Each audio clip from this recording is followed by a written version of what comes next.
안녕하세요, 볼트입니다. 오늘은 프리미어 프로가 12월자로 업데이트가 또 돼갖고 새롭게 들어온 기능들과 개선된 기능들을 한번 소개시켜 드리도록 하겠습니다. 올해 마지막 업데이트로 이렇게 프리미어 프로 2021년 12월 업데이트가 나왔고요. 버전은 지금 보시는 것처럼 22.1.1입니다. 자, 그래서 첫 번째로 업데이트된 내용을 보여드리면은 프리미어 프로에서 에센셜 그래픽 말고 레거시 타이틀로도 다양한 도형이나 자막 이런 거를 넣을 수가 있었잖아요. 이번 업데이트 이후에 이 레거시 타이틀이 들어간 프로젝트를 열게 되면은 이렇게 업그레이드 레거시 타이틀즈 해갖고 You can now upgrade your legacy titles to essential graphics 라고 나옵니다. 그러니까 기존에 사용하고 있었던 레거시 타이틀을 완전하게 똑같진 않지만 어쨌든 최대한 그대로 보존해서 에센셜 그래픽으로 다시 변화해준다는 얘기거든요. 이게 지금 프리미어 프로에서 정책상 레거시 타이틀을 점차 없애나가는 중이긴 합니다. 기존에도 계속 레거시 타이틀을 사용할 때마다 이제 이거 쓰지 말고 에센셜 그래픽을 넘어가세요 라는 문구를 띄워주긴 했었는데 이번엔 아예 이렇게 업그레이드 기능까지 들어갔기 때문에 조금 더 강력한 변환을 얘기해주고 있는 거죠. 그래서 이렇게 지금 업그레이드 할래? 라고 물어보거든요. 여기서 yes를 누르면은 바로 알아서 자동으로 변환이 됩니다. 저는 이제 레거시 타이틀을 어디서 쓰고 있었냐면요, 편집 화면에서는 여기에 있고요, 그 다음에 영상에서는 요쯤에 있을 건데 소제목 부분을 레거시 타이틀로 쓰고 있었거든요. 이게 원래 레거시 타이틀이었던 것인데 지금 보시면 여기 타이틀 08-업그레이디드 해갖고 레거시 타이틀이 아니라 에센셜 그래픽으로 열리는 걸 보실 수가 있습니다. 그래서 에센셜 그래픽처럼 똑같이 쉐이프도 있고요, 그 다음에 텍스트 레이어도 구분이 되어서 나오기 때문에 조작이나 수정도 훨씬 편리하고, 이렇게 만들어두면 모션 그래픽 템플릿으로 또 내보낼 수가 있기 때문에 레거시 타이틀을 훨씬 더 간단하게 쓸 수 있다는 장점이 생겼습니다. 사실 저도 레거시 타이틀에서 에센셜 그래픽으로 넘어오려고 많은 시도를 해봤었거든요. 근데 지금 에센셜 그래픽에서 문제는 뭐냐면은 도형을 그렸을 때 그레디언트를 해도 지금 보시는 것처럼 이 각도가 안 생겨요. 이게 안 생겨갖고 결국에는 이주를 포기했던 그런 경험이 있는데, 레거시 타이틀 업그레이드 기능을 쓰게 되면은 그레디언트의 각도를 줬던 것도 그대로 유지가 된 상태로 넘어오기 때문에 그렇게 걱정은 안 하셔도 될 것 같습니다. 자, 그래서 레거시 타이틀에서 얼마나 에센셜 그래픽으로의 이주가 잘 될지 그걸 한번 또 테스트를 해보도록 하겠습니다. 이게 레거시 타이틀에서는 이런 롱 섀도우도 가능했거든요. 오른쪽에서 보시면은 스트로크를 뎁스로 깊이로 설정해갖고 롱 섀도우처럼 만들 수 있는 기능이 있었거든요. 이 타이틀이 과연 에센셜 그래픽으로 잘 이주가 될지 그것도 한번 보도록 하겠습니다. 처음에 제가 보여드리는 건 이제 프로젝트가 오픈됐을 때 레거시 타이틀을 에센셜 그래픽으로 전환하는 건데, 프로젝트를 열 때 전환하지 않고 레거시 타이틀이 있는 상태에서 지금 보시면은 상단에 여기가 그래픽으로만 되어 있었던 게 그래픽스 앤 타이틀즈로 또 바뀌었거든요. 레거시 타이틀을 선택하고 이거를 눌러주시면은 업그레이드 레거시 타이틀이 또 생깁니다. 그래서 이거를 눌러주시면 되고요. 이러면은 지금 레거시 타이틀이 에센셜 그래픽으로 업그레이드가 됐는데 아쉽게도 에센셜 그래픽에는 이 스트로크가 깊이 스트로크는 없다 보니까 롱 섀도우 효과가 이루어지지 않고 그냥 선으로만 표시가 되는 점은 조금 아쉬운 것 같습니다. 레거시 타이틀에 있었던 그 스타일이 완벽하게 똑같이 에센셜 그래픽으로 넘어오진 않는다 라는 부분 알고 오시면 될 것 같고요. 자, 그러면은 자막 말고 지금 에센셜 그래픽 쪽에 없는 이런 도형들, 아크 도형이나 둥그러진 직사각형이나 타원바나 다각형 이런 애들을 에센셜 그래픽으로 전환하게 되면 어떻게 될지 그것도 한번 보도록 할게요.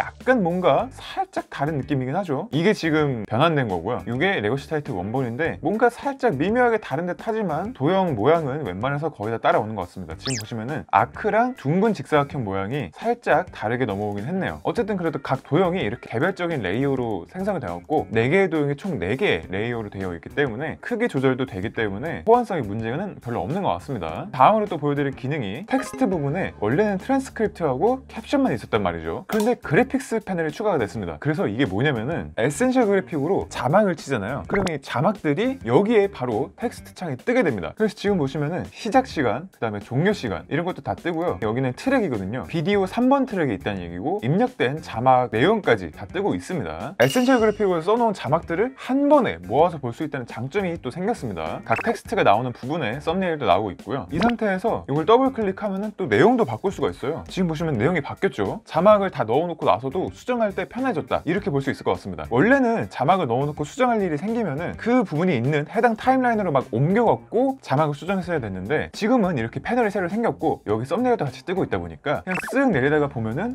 바뀌어야 될 부분이네 하고 바꾸면 되거든요. 너무 편해졌어요. 너무 좋고, 그 다음에 이렇게 시간을 찾는 것도 귀찮다 하시는 분들을 위해서 여기 검색 기능까지 또 있습니다. 볼트를 검색해볼게요. 검색하면은 제가 볼트를 2번 쓰거든요. 영상에 앞에 한번 뒤에 한번 이렇게 썼는데 이렇게 두 가지가 다 뜨고 있습니다. 수정할 부분이나 아니면 내가 찾고 싶었던 자막 내용을 타이핑하고 더 빠르게 찾을 수 있겠죠. 자, 그 다음에 여기 리플레이스 변경도 있거든요. 지금 검색한 키워드를 하나만 적용해서 바꿀지 아니면은 검색한 키워드에 모두 전환을 할지 이런 걸 바꿀 수가 있거든요. 그래서 볼트라는 이름을 제 본명 편성으로 한번 바꿔보도록 하겠습니다. 리플레이스 하나만 누르면 아까 첫 번째에 있었던 볼트는 바뀌게 됐고요. 그 다음에 리플레이스 올로 누르면은 검색된 모든 이 볼트라는 키워드가 편성으로 바뀌게 되는 거죠. 클릭해서 넘어가 보면은 편성으로 바뀐 거를 보실 수가 있습니다. 워드 프로세서나 엑셀처럼 텍스트 찾기도 쉬워졌고 텍스트를 수정하는 과정까지 너무 쉬워졌기 때문에 이거는 최종 컨펌을 받으면서 막 계속 내용이나 이런 게 변경될 때 조금 더 수월하고 조금 더 간편하게 할 수 있는 기능이 아닐까 싶습니다. 이거는 편집자들에게 너무나도 좋은 기능 같아요. 자, 그럼 다음 기능으로 또 넘어가 보도록 하겠습니다. 그래픽스 패널에서 또 볼 수 있는 기능인데 여기에 체크 스펠링이라는 기능이 있거든요. 이거를 눌러주시면은 원래대로라면은 여기 랭귀지가 떠서 워드나 한글에서 우리가 타자 칠 때 오타가 있으면은 밑에 빨간 물결표가 뜨는 것처럼 여기서도 그렇게 된다고 되어 있었는데 지금 그거는 오류가 뜨더라고요. 이게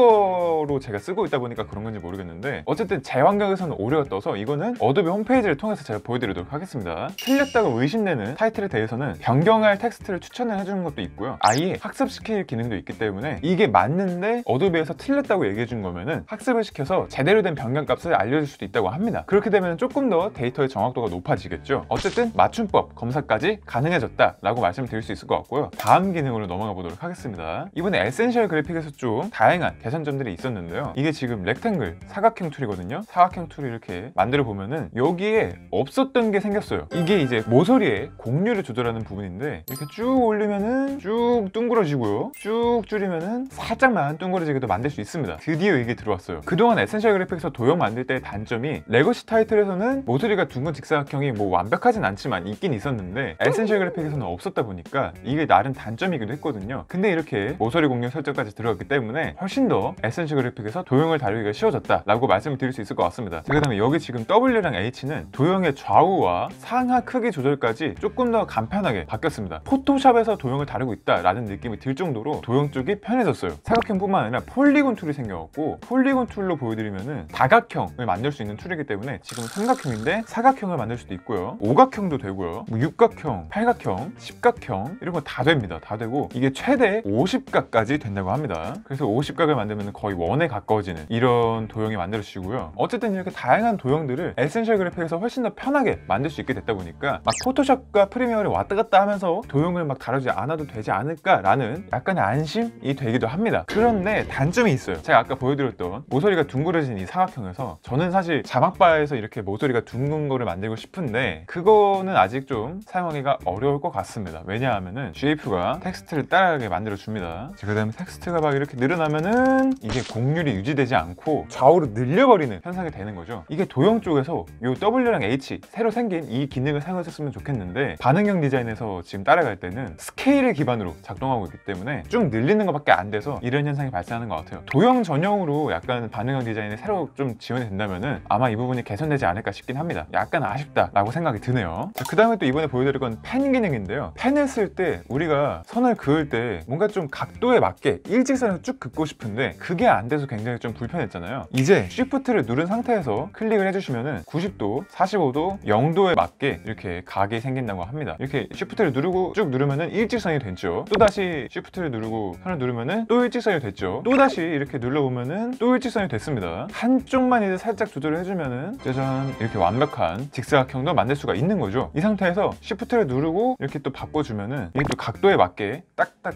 자석처럼 걸리는 느낌을 보실 수가 있을 거예요. 이게 그래서 45도, 90도, 0도에 맞게 이렇게 또 바뀐다고 합니다. 그 각도별로 걸리는 것 같아요. 그래서 펜 기능까지도 이렇게 더 편리하게 강화가 됐기 때문에 너무 좋은 것 같습니다. 그 다음에 이번에는 편집 과정상 조금 더 모니터링이 편하게끔 만들어주는 기능인데요. 여기 보시면 이거는 소스 모니터고요. 그 다음에 이거는 타임라인의 전체적인 모니터링을 가능하게 만들어주는 프로그램 모니터인데 이 두 개를 연동시킬 수가 있습니다. 그래서 플레이를 해보면은 원래는 제대로 연동이 돼야 되는 게 맞지만 영문을 모르겠어요. 저도 이걸 테스트를 해봤는데 이렇게 갈 때는 연동이 되거든요. 근데 이것도 컷이 넘어가면 또 안 맞아. 왜 이런지 모르겠어요. 이것은 이렇게 시퀀스랑 소스 모니터를 연속적으로 볼 수 있다, 연동해서 볼 수 있다라고 얘기를 해주는데 제 편집 환경에서는 이 기능이 그렇게 잘 어울리는 것 같지는 않습니다. 그래서 저는 이 기능을 거의 안 쓸 것 같고요. 색 보정을 통해서 원 영상과 보정 영상을 비교하는 경우에는 조금 더 많이 쓸 것 같긴 하지만 저는 잘 모르겠습니다. 자, 그래서 오늘 이렇게 어도비 프리미어 프로 2021년 12월 업데이트에 대해서 새롭게 바뀐 기능들을 한번 알아봤는데요. 새롭게 추가된 기능 중에서도 아직 조금 더 개선이 되었으면 하는 부분들이 있기 때문에 내년에 또 처음 나올 업데이트에서는 이런 부분들이 개선되어서 나왔으면 좋겠고요. 또 이번 업데이트가 애플 환경에서는 애플 M1 프로 맥스에서 프로레스 하드웨어 가속이 또 지원된다고 하고요. 그 다음에 애플 M1 모든 시스템에서 HEVC 코덱에서 하드웨어 가속이 또 적용된다고 하니까 맥 제품을 쓰시고 계신 분들께서는 필수적으로 업데이트를 하시는 게 좋을 것 같고요. 자, 그럼 오늘 영상은 이 정도로 마치도록 하고요. 저는 다음에도 더 좋은 영상으로 돌아오도록 하겠습니다. 지금까지 볼트였습니다. 감사합니다.